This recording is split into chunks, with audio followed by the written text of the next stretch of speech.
it's Jermaine Edwards. Hi and welcome to the Key Customer Growth Podcast. My name is Jermaine Edwards and I've become obsessed with customer behavior and how people and organizations win with their best customers long term. After starting, failing and growing my own companies, 30 customer growth projects, hundreds of strategies and the study of 50 years of customer service research, I've seen firsthand how and why organizations win, lose and win again with their most important customers. This podcast is my way of sharing those insights, failures, principles and strategies so you can become what I call an irreplaceable advisor, someone so valuable your customers never want to leave. In an increasingly competitive world, how do you continue to deliver unrivaled value and deepen those most important customer relationships? Join me as your customer growth guide. Your journey starts here. It's about not necessarily the problem, but how we think about the problem. Not necessarily our products, but how we think about our products. It's not necessarily about how we generate new opportunities. It's about how we think about the opportunities themselves. And so I'd like to first just set the scene here of what I mean by adaptation. And I guess when you think about the word adaptation, there are a few people that come to mind immediately, and immediately Darwin is one of those individuals. Now, whatever you think about the kind of theories of evolution or not, what I want to focus on is the idea of change. And this particular quote around the strongest species that survive are not the most intelligent, but the one that is most responsive to change. And so regardless of where we might be in our own businesses, we can't ignore change. We experience that on an ongoing basis, particularly as business owners or people who work closely with anybody or any human being. You know that change makes a big difference, positively and negatively in so many different ways. And so when we think about adaptation or adaptation as a theory, there are a number of different adaptations that we can consider. Now, in the anthropological kind of world, and what you think about how we view the world, both as animals, as plants, whatever that might be, we have different kinds of adaptations. Structural adaptation, physiological adaptation, behavioral adaptation. So I'm going to translate this into a business context for those who are scientists in the background who may have that kind of leaning. You may want to look up the root of these particular areas afterwards. But structural adaptation refers in the business context to the change in business model that we may have. The physiological adaptation is new skill acquisition, and the behavioral adaptation is around new thinking and systems. So all of these are different kinds of adaptations that every person in the organization at different points in time will be addressing through some kind of hardship, through some kind of crisis, if we want to call it that, through some kind of challenge that they're trying to overcome. And there are literally hundreds of examples. In fact, business schools have designed and built to showcase these examples of how organizations change, how they adapt, how they create something new from something that seems quite disparate and disconnected or almost impossible to view as getting out of. And we saw this in 2008 with the financial collapse, or 2011 after the World Trade Center incidents, and so many different areas like that.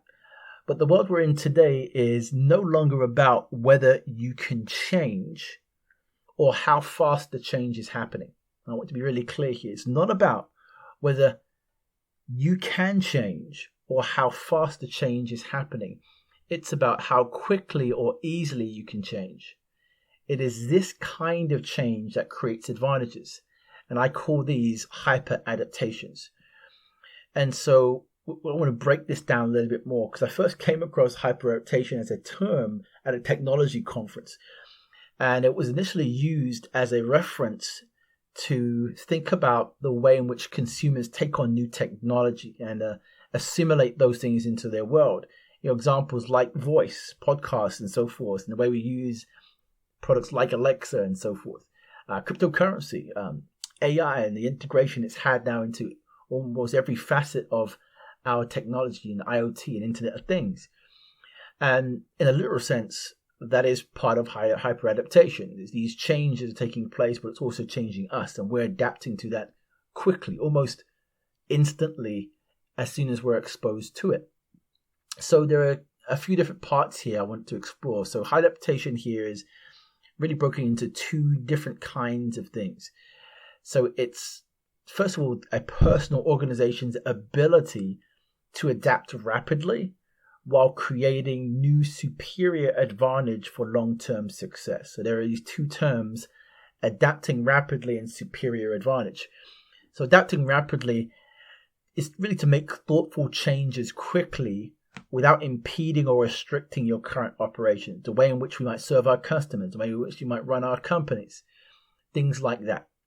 And then superior advantage is it's a way in which we can create or optimize or readapt a current set of known or unknown assets to solve an existing problem and bring some kind of long-term advantage in a critical area for you or your business. So it's some really, really what I can call rich stuff that we can take from these areas. And so I really like equations. I think this is my economics background pouring in here, but it may look like this. If you think about this on a board, a chalkboard in a mathematical room, maths class, you'd have speed of adaptation times superior advantage equals sustained competitive uniqueness or superiority. So that's speed of adaptation, how fast or easily you can change, times superior advantage, what we can create, equals sustained competitive uniqueness or superiority. And this is really important. That could also probably be described as creating superior advantage through new adaptation. That's one way to look at it. But the challenge here is not all adaptation brings superior advantage, which is why you want superior advantage in the equation. And let's say an example of this. Let's take an example because there are many out there. And one of the biggest ones, particularly in 2020, has been organizations need at all levels in industries and markets to digitize and virtualize their businesses. And so almost every B2B company, business, that's where my specialty is, has brought on some sort of virtual enhancement or virtual delivery. And essentially, for many companies, that's a brand new adaptation. And they gained a small advantage in doing that. However, it won't remain a competitive advantage. Why? Because everybody is having to adapt to the same thing.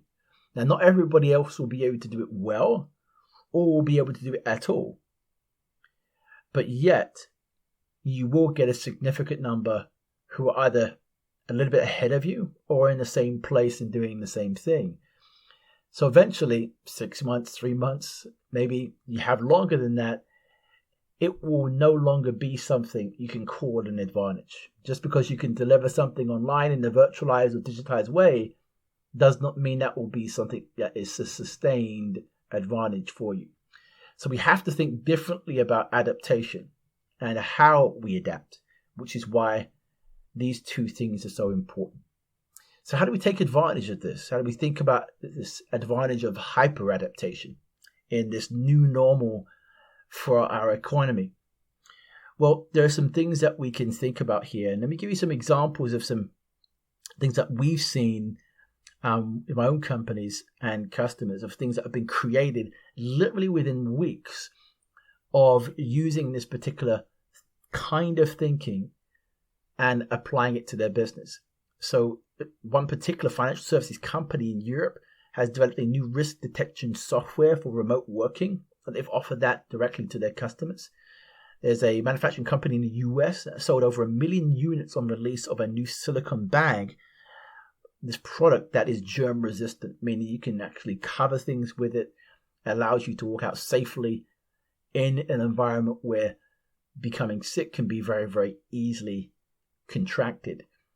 Also, a consulting company in the UK developed new customer collaboration software that tells you the customer story in real time. And I can actually speak more to that because it's something I've been involved in developing. But these are just a few new advantages created within literally 6 weeks. And the interesting thing is that these had never before been considered until the crisis hit. So of course, there are always going to be exceptions to the rule, and sometimes you're going to need other people to adapt with, or other people to adapt to you in order to make any kind of change permanently profitable to you. But here are some principles here. So first we need to think speed, like I said, how quickly we can adapt, how easily, and we need to think advantage. So there are a few questions that we can ask. So speed is about not necessarily actions that we take, but it's speed to root cause. It's speed to understanding the problem best, so we know what implications there are to the change. So we know how easily we could possibly change and how quickly we can do that. Or we have to, we can't fully change until we fully understood. So we cannot fully change what we haven't fully understood. And we also need to think about advantages, which is making your business and your customers better through that advantage while making the competition irrelevant. And that's a really important distinction when you think about what you're trying to create. It's what makes you and your customers better while making the competition irrelevant. What would be difficult for them to catch up with should you create this thing over time? So remember, speed of change isn't the problem. Speed of adaptation and advantage thinking is. And there are so many ways you can think about this, but I'm going to give you a model to decide on how you might do this within your business. And I call it the Hyper Adaptation system, the HAS, the HAS system. And so the first is to harmonize. And this is all about getting clear on the problem, the goal you want to achieve, and advantage you want to create from it. That's what the first thing you want to do.